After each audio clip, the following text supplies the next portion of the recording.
Happy Sunday, everybody. I am glad you could be here with me today. We're going to have some fun today. Well, I think we have fun every Sunday when we get together. Okay, so when I was a kid, we moved from one city to another, and within Canada, I moved from British Columbia to Alberta. And at the same time, there was another girl named Sharon, moved from England to Alberta. And so big shout out to her and her mom for teaching me about Yorkshire pudding. It wasn't something that I'd ever heard of before, and it's something that they had in their house often, if not weekly, very often.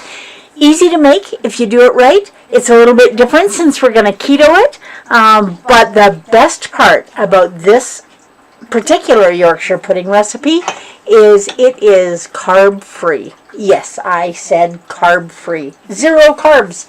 Well, okay, maybe a quarter of a carb because there is a couple of eggs in it. So, let's get started because you don't want to miss this, and you're definitely going to want to think about doing this for dinner today. Okay, so we have our bowl. We're going to crack 2 eggs as soon as I get a little bowl to do this in. We're going to crack 2 eggs. Room temperature is better, and mostly because we want the batter the batter is going to be going into a piping hot pan. I'll get this one in there. Now you absolutely need a hand mixer for this, and not a blender, not a Cuisinart. You need a hand mixer for this, and I will show you why as we go. Now, before we start doing anything more with these eggs, which I have a little piece of eggshell in, and this is part of the reason why I do this in a separate bowl, because this certainly is neither the first nor the last time that this is going to happen. And there we go. We got that little piece of eggshell out. So, no worries about that for the rest of the day. Now, I'm going to show you, we'll pour this in here so we can get rid of this bowl. And the eggshells. Okay, now, I have a sheet pan. Now, if you have a heavy muffin tin, you can do this with a muffin tin, but right now I have a sheet pan, and I have these adorable little teeny cast iron pans. And what I've done is just take some bacon fat, because bacon is beautiful, and just grease the inside of these pans, and I have the oven preheated at 400 degrees. And you don't want to cheap out with the heat. A lot of times when you're baking something, it's at 350. Now, I've already done this a little bit. I'm just giving them a little extra grease with the bacon grease. There's about half a teaspoon in each. So melt your bacon grease in the microwave, just enough to get it soft.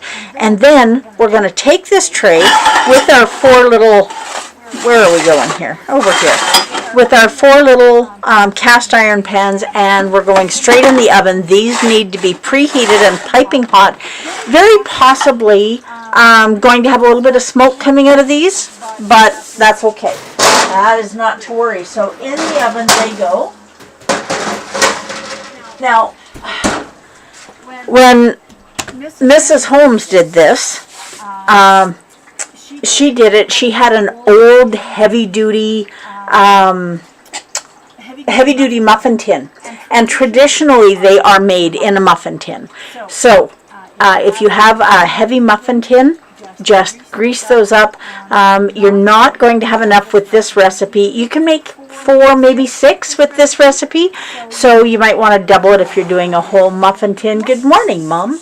I have an echo, somebody is telling me. I am not sure why I would have an echo.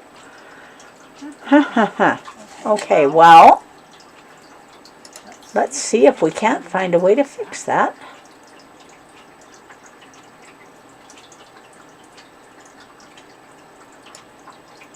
Okay, hopefully that is going to fix the echo. I don't know. So if you're hanging out with me, everybody's hearing an echo still. You know, this is the fun thing about doing a live, is you just never know what kind of fun you're going to end up having. Okay, let me see.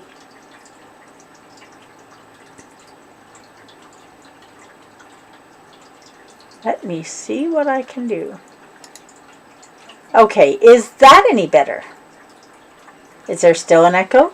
Hello, hello, hello. Haha. Okay, now we have our pan in the oven with our 4 little cast iron frying pans on it that are absolutely adorable. My husband is very sweet, so I have those because of him. Now we need a hand mixer for this. I promise you, we need a hand mixer for this. And so, to save a little bit of time, we're going to add to 2 eggs, 1 tablespoon of water.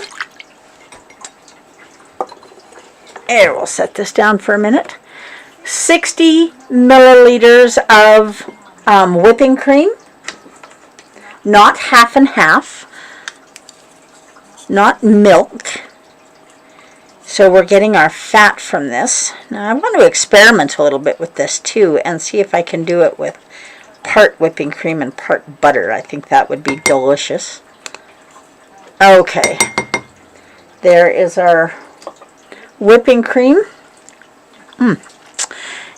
And 1 gram, just a pinch, a fair size pinch of salt. And use good salt. You want Redmond's real salt. If you can get it. Now this needs to be mixed up really well until it gets nice and light yellow.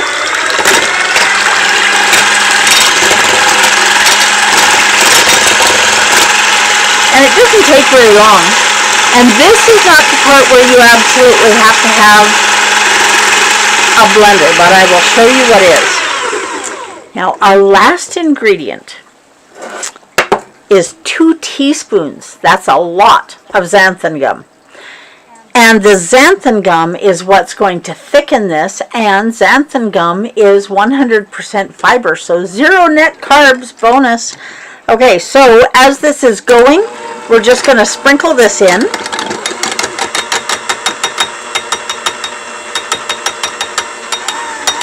Okay, and this doesn't take long. But I would hate to do this and have to try and get it out of a blender. Oh, good. I am so glad the sound is better. Now,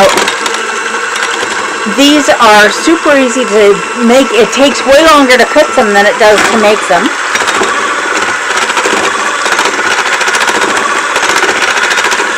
Okay. So 2 teaspoons or 9 grams of xanthan gum.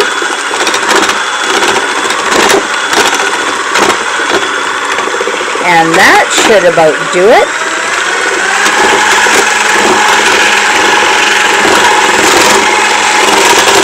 Get my hand out of the way here.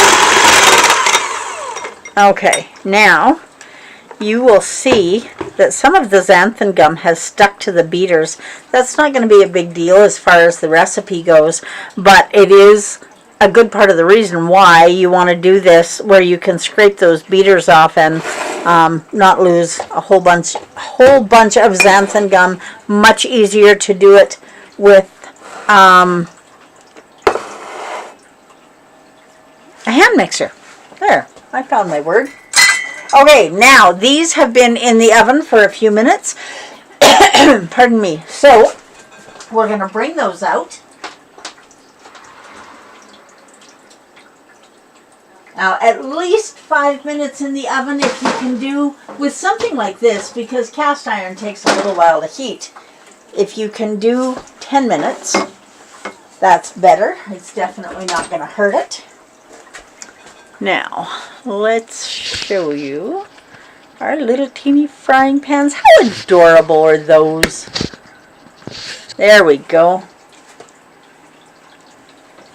Okay, now, you know, I didn't even talk about my coffee today. Another sugar-free Da Vinci day. Go figure. Okay. We're just going to spoon this. Now, you'll see this is getting thicker, and I'm also seeing some little lumps in here still, so I'm going to give this another mix with the mixer. Ingredients, super easy, but you want to make sure that you've got this thoroughly mixed, and it'll get thicker as you go, you'll see that.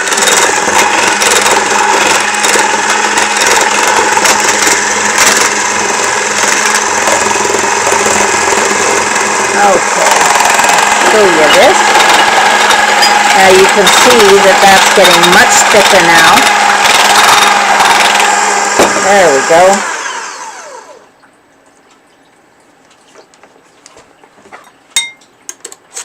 There we go. Okay. Get all our batter off there. Now we went from being kind of watery in the bowl to having a nice thick batter. That tells you that you've got your xanthan gum incorporated because it's absorbing the fat from the cream that we put in. And we're just going to spoon this into each pan, and it doesn't need to be put in there perfectly round. And if you were using a muffin tin, you could make 6 out of this, I guess. They would be littler, but they don't need to be great big huge ones. This guy's a little smaller. Now these little cast iron pans I use quite a bit, and I definitely love them for these Yorkshire puddings. Okay, get this spoon scraped off. There we go. Now these are going to go in the oven for 30 minutes on 400 degrees Fahrenheit. I don't know what that is in Celsius. It's hot. It's a hot oven. Okay, so in the oven these go. And you can see, or maybe you can see the bacon grease around them, and that is going to cook in as well. One of the beautiful things about using xanthan gum, there we go, is that it absorbs fat. So that's a bonus. Now, those are going to be in there for half an hour. But I did some in my other little cast iron frying pans, and they came out of the oven a couple minutes before we got together. And look at these. Inside, how beautiful is that? It just looks like white bread, but when you eat it,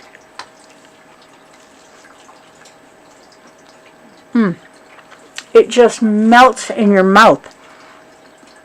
It's called pudding for a reason, and it is absolutely lovely. And the first batch that I made, I wasn't exactly sure that they were cooked long enough, so I put them back in the oven and cooked them more, and the outside was crispier and crunchier, and it was lovely. The inside was still ooey gooey pudding. You can eat this with your Sunday dinner. You can add butter and strawberry jam to it. You want to make sure that it's keto strawberry jam. We did that a couple weeks ago.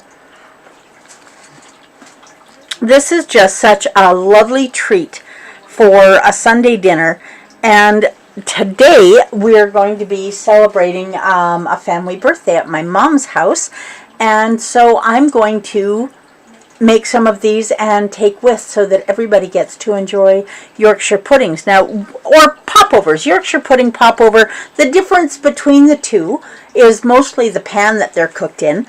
Now these ones are a little bit bigger, and I made them a little bit bigger on purpose because I am going to try making a Yorkshire pudding pizza. So if we can have a pizza crust that is 0 carb, I am all over that. So I did some that are a little bit bigger, and so I'll let you know how those experiments go. I am looking forward to seeing my mom and my uncle and my cousins, and we're going to have a wonderful time today. Sadly, Tony and my brother and sister-in-law, and Dell, my husband, can't be there, but they will be there in spirit. I know they will, and I hope they're having fun whatever they're doing. This is Family Day weekend in Alberta. If you haven't made plans with your family, please do. Reach out to someone that you haven't talked to in quite a while. They will appreciate it more than you will ever know, and it'll make your life richer too. Now, I want to show you, because I just need one more bite of this Yorkshire pudding. So a little bit of butter. Now we'll open up this Yorkshire pudding. I don't have a knife handy, but look at that. Open it up and you can just put the butter right inside. Oh, I broke that up pretty good. And then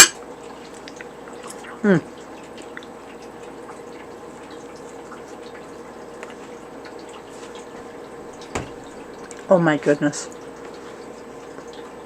I had somebody tell me that the only Yorkshire pudding they had ever tasted was in a restaurant, and they weren't a real fan.